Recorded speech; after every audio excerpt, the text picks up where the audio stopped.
Guys, welcome back sa ating channel. So ngayong araw guys, makikita nyo meron tayong box dito.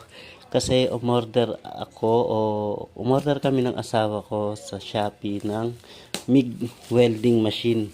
So yan, ito kararating lang. Pero nga pala guys, bago ko buksan yung channel natin, noon kasi na banggit ko na nung mga nakaraan na papalitan ko yung pangalan ng channel.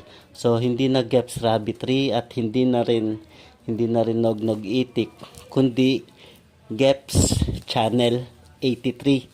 So, yun nga, kung makikita nyo sa channel natin, makikita nyo na yung bagong pangalan, Geps Channel 83. Then, doon naman sa Facebook account, napalitan ko na rin yung picture, pero after 2 months pa bago mapalitan yung pangalan kasi isinisure ni Meta kung talaga bang legit na ako yung nagpalit.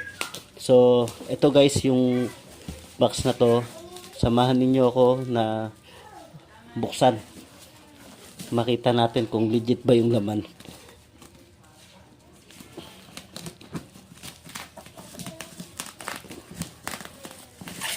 Nabasa na nga ata to. Kahapon ko pa inaantay ito kaso kasi may bagyo. Buti nga nag-ano pa.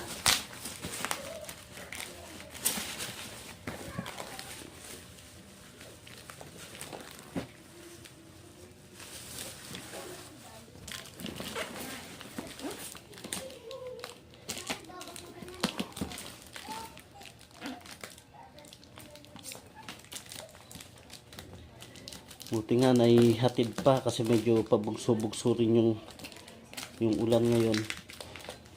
Pero mukhang nabugbog ito sa biyahe Hindi na sariwa yung karton.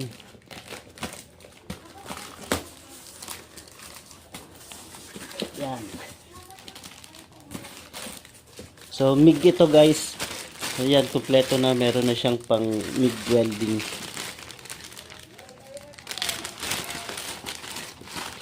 Yan. At kasi yung welding machine ko guys, diba nung mga nakaraan na banggit ko nga sa vlog na sira na. Kaya yun, bumili kami ng bago. So, yan. Ito siya guys. First time kong gagamit ng ganitong klase na welding. Meron din siyang pang yung para sa welding rod. Yan, ito yung handle nito.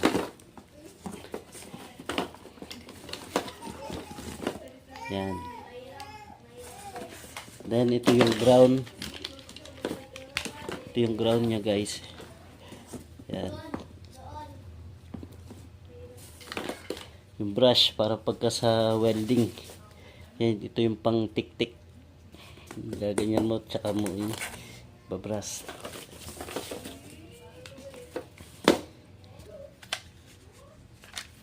Yung para sa MIG welding. Yan.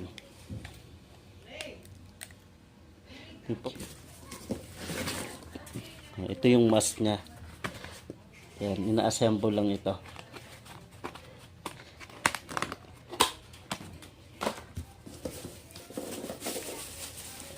So, ito na yung pinakahihintay ko guys.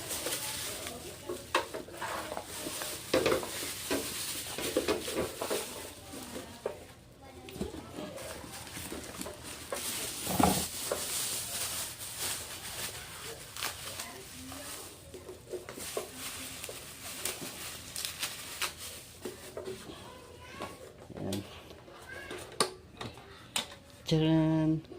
Oh, ito guys, yung gilid na yan, ito yung inilalagay. Yan. Natanggal to, tapos isasalpak ito.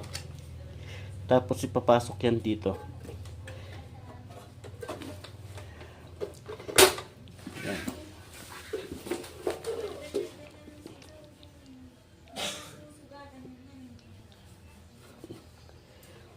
Ito yung yung kanina, ito.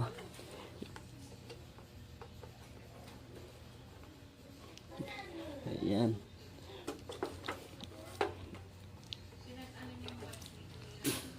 So 200 amperes ito. Yan, MIG 200.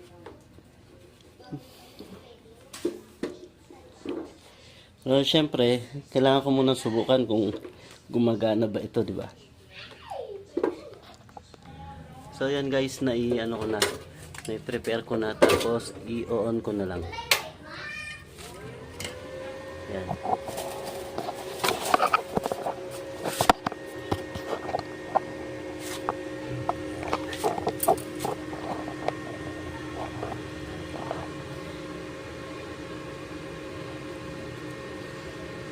Sagad ko siya ng yan 200. Pero gagawin ko muna siyang 150.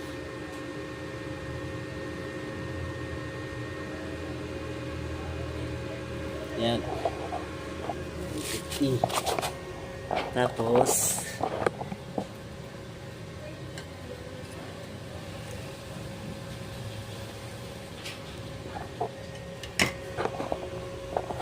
ito siya guys.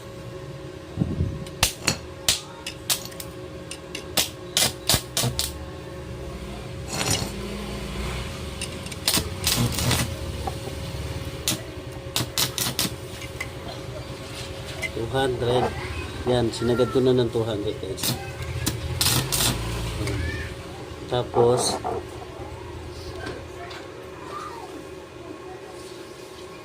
$100. Okay. Ayos. Yan. Tapos off ko muna ulit. Kasi ite-testing ko yung isa.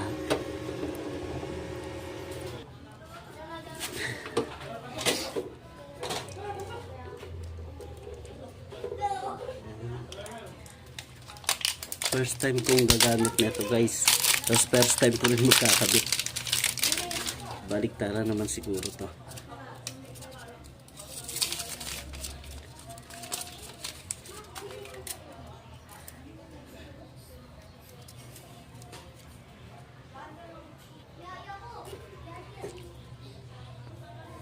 So yan guys, naikabit ko na, pero hindi pa ako tiyak kung tama ba yung pagkabit ko. So itatakpan ko muna, tapos ilalagay ko naman yung handle.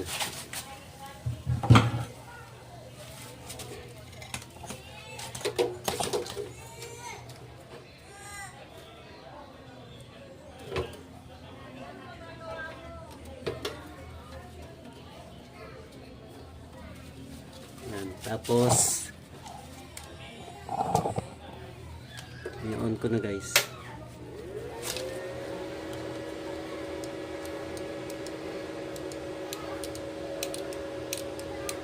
So yun guys, pagka isinaksak pala to, yan, kailangan pala i-set muna dito.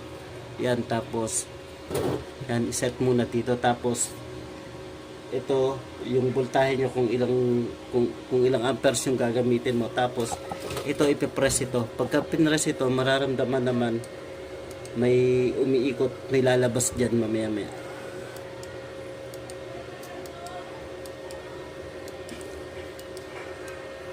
So ayan guys, pagka pinisil pala to, dahil nga inaantay ko lumabas yung cable, so kusa pala siyang iikot. Yan o. Ayun, lumabas na. Ganun pala yan. Ang hindi ko lang alam kung meron bang reverse ito.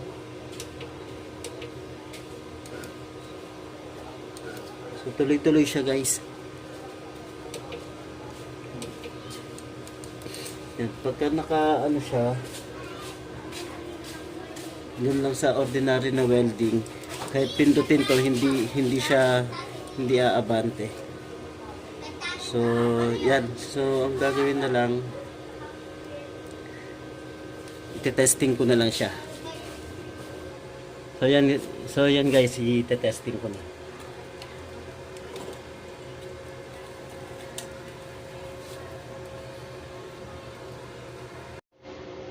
So yan guys, ite-testing na natin kung gagana na ba siya.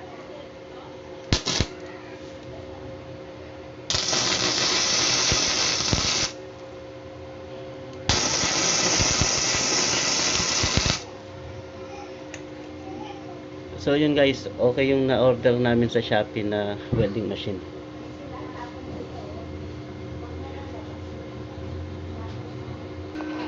So yan guys, good yung na-order namin na welding machine. So yan yung tatak niya guys. Yan. So yan guys, sa mga susunod magagamit ko na tong ko, kala ko may ground. So yan guys, sa mga susunod magagamit ko na tong welding machine sa pagbablog natin. So